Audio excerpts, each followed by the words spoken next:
Hello and welcome again to TAG. This video is going to show you how to log into Buildium and how to access the information that you need. So I'm going to actually use my husband's account here and he's already set up for a Buildium login, so it's not going to look exactly the same way as yours. But basically what happens is when we create your account on Buildium, we put in your email and then Buildium is going to send you an email with a link to set up your password. So I just did a password reset for my husband, and this is kind of what came up. It does come from do not reply at managebuildium.com. So that'll be the same as what you'll see coming into your inbox. And then you'll have a link to set up your password. This says it will reset the password. It is time sensitive, so they don't just have this open ongoing. So if you do miss the time frame in which it's allowing you to set up your password, let us know, and we can always reset that for you and resend you the link. And just make sure you're available to receive it when we send that link out to you. So I'm actually just going to, I'm not gonna follow this. I'm just going to go in and sign in as him, and then it'll show you. You don't have access to this. This is an admin feature. So I'm just gonna sign in, and this is what it's going to look like when you log in to your profile. So essentially, these are some properties that we own, and yours will be very, very similar as well. If you have multiple properties, they'll show here. So these show the properties in our personal names that are on my husband's profile. If you also own properties in a corporation, they're not going to show here. You're actually going to have a separate login as your corporation and sign in there separately to your personally owned properties. Buildium works on that the owner of the property is the one who accesses. Now we keep all of ours separate, so all of our corporations that own properties are separate from our personal properties so that we can keep the finances separate and pull reports a little bit easier. If it's easier for you to just have them all under your personal name with a note that they're owned by a corporation, that's fine as well. So let us know how you want to set that up if you want to see it a little bit differently than it's separated. So anyways, this is your original login dashboard. It's going to go automatically to financials, and it's going to break it out by property, and then it's just going to summarize what you're looking at for the month. Okay, so this is essentially your net income. Again, remembering that we don't track your mortgage payments, utilities if you pay them, property taxes or insurance. So this is just only the financial transactions that go through TAG. So if you click on the plus that's over here, it'll actually break out for that property a summary of what those expenses are. So it's showing your income, HST, any legal fees. Now, you may not actually have legal or professional fees. We put mine in here because, well, I do some of my bookkeeping through Buildium. So ignore that. It'll show any repairs that happen and your net operating income as well. So you'll see here we actually had a renovation happening at this property. So we've got a lot of expenses that have kind of happened. So it gives you a good overview, a quick little snapshot of what's happening in the last few months at your property. You can also change it to have it just show one property here and do a search, and it'll just bring that one. And you can also change it to what you're seeing. So say we want to see what's going on at that property year to date, you can do that, and it's going to break it out by quarter.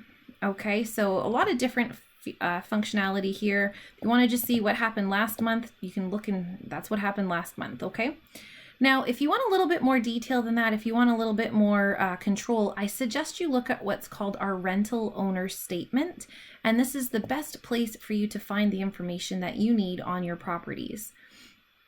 So you click reports over here on the right, and you'll see here you have a ton of reports that are available to you. This is why we don't necessarily do reports and send them out, because you have everything at your fingertips and you can customize the information that it is that you're looking for. So if you ask us for information like an income statement or something like that, we're going to refer you back to how to pull the statements yourself so that you can customize for date. So I do go over income statement in a different video for tax time to show you how to pull that. It is also in this other statement that I'm going to show you, which is the rental owner statement. Now you can actually star and add to your favorites, and it comes up here. I suggest that you put the rental owner statement up here and the income statement. Those are probably the two things that you're going to look at the most. The other thing that you may want to see is your rent paid report. So we'll put that up there too, and we'll have a look at these three reports in this video.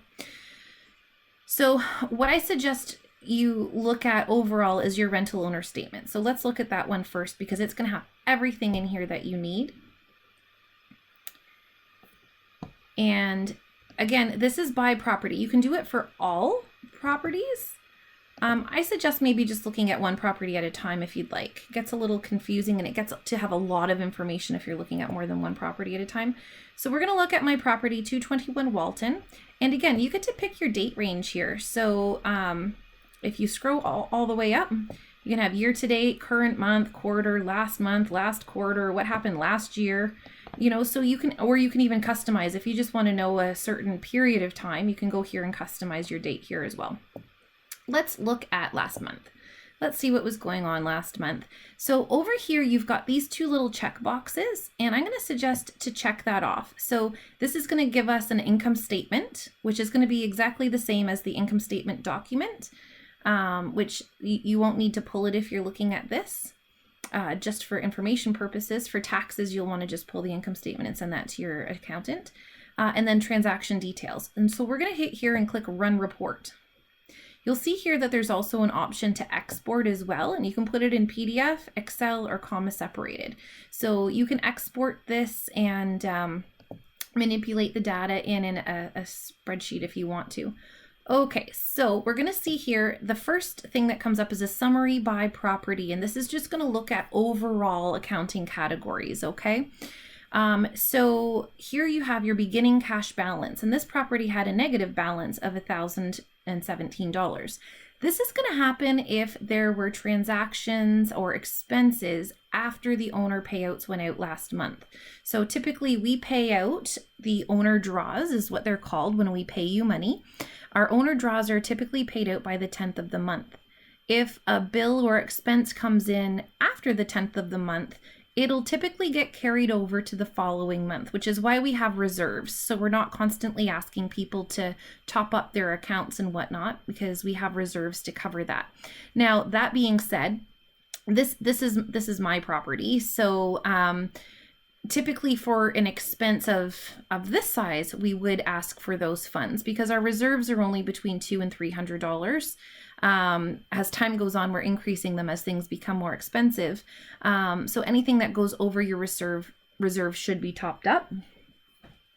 But when you have a beginning cash balance, don't be alarmed by it. It just means that you had an expense come in after you were paid the previous month. So we're starting this month off with a negative, which is fine. We have our income that came in, expenses. Now, owner draws, this month we were paid out that amount of money, and our ending cash balance. So property reserve, this one actually doesn't have a reserve on it, just because it's my property and I have cash in the business. But you'll see here a property reserve, and that is the amount that we keep on file to pay for repairs and maintenance in between rental payment periods. So income, expenses, draws, and then ending cash balance. So it's ending the month at negative $39.55, and that's going to carry over to the next month as the beginning cash balance will be negative $39.55. So that summary is just kind of an overview of the general accounting categories. If you scroll down here, it's going to show you your income statement where it actually breaks out what is that expense and what is that income. So we have rent income. If you have parking income, laundry income, anything like that, it'll show in here as well and be broken out. And expense, cleaning and maintenance. If you have property management fees, repairs, everything like that will be in here. And then it'll show your net income, which is your income minus your expenses. And down here we have detailed transactions. And so this is going to show every single transaction that has hit your account. And the top part is additions to cash. So this is money that we have brought in and additions to your cash. So this is going to positively affect your balance, and it's showing all of our rents here. And then here we've got subtractions from crash. What happened that we put out of pocket some money? This is not something you'll see on yours. This is a tenant who's depositing rent directly into my account, because even after years and years of asking them to set up on ePay, they're still depositing in my account. So ignore that. But otherwise, we've got invoices for repairs. We've got Cliff Shore Excavating, which I think was probably snow. We paid out an owner draw. This is what it'll look like when we pay you out on the 10th of the month. Owner draw is funds being paid out to the owner, etc. And then if there's more than one owner on the property, it'll do the exact same documents again. So that is the rental owner statement, and that's where you want to go to look for your information on your property: who's paid, who's not paid, what were the expenses that happened, and it'll give you a really good overview. So you can export it, as I said. You can also print it, you can email it to yourself, or you can download it. Okay, just make sure if you change anything up here that you run the report so that it updates. Very quickly looking at the other reports, looking at the income statement, we're just going to do it really quickly here. Again, you can do it for whatever period. You could do it for a year, you could do it for a month, you could do it year to date, see where you're at. Let's just do it year to date. Why not? And you can have it separated out. I'll show you here. It'll break it out by quarter, or you could set it up for a year. I like to look at it just on one column, and it's going to be your income statement. So it's going to break it out into various categories as well. And again, income will have any income. Anything else will be down here as far as expenses, and then you'll have your net income down at the bottom. And you can submit that for taxes. The only thing you'll have to do is add in any expenses that don't go through the property management company. You can also look at your rent paid report. So if you click on your rent paid report, let's just look at today. As of today, where are we at with rent on this property? And it's going to bring up your rent roll. So if, say, for example, you are refinancing or anything like that, and you just need to give them a rent roll, you can actually use this. It tells who your tenants are, when they've been there. You'll see I have some long-term tenants here. And I'm missing 2 tenants on here. That's interesting. That's all of them. This is a 4plex. I was thinking it was a 6. Yeah, so you've got your tenants, when your lease end date is, when your lease start date is. If they are within a lease term, it'll actually show that here. And then it'll show here your charges for rent, any non-rent such as parking, whatever would be here, and the total. And then the amount that they have owing as balances over here as well. So that'll give you a good snapshot. And again, you can export it, you can print it, you can do whatever you'd like with it here. The other thing you're going to want to look at on your rental owner profile, so we've looked at financials, ledger, look at documents here as well. And so you'll be able to see all of the documents that have happened with your unit, with your property. You'll see right here, all of them are uncategorized. We're actually going to be trying to categorize them so they're a little bit easier to find. This is a relatively new lease, which is why it's up at the top here, but it can be difficult to find the leases when everything's uncategorized, but they are all there. You will be able to find all of your information. It should say e-lease agreement. There should also be invoices, should be able to be categorized differently by and then you can sort here. You can also sort by date as well. So this goes back to like 2017, and you'll see we've got all these all this information here. Now this is for all of your properties. So it can get to be a little bit much. And you'll see here, back in the day, back in 2017, it's really difficult because we don't have addresses on here. So you may not know, like lease and smoke alarm for what unit.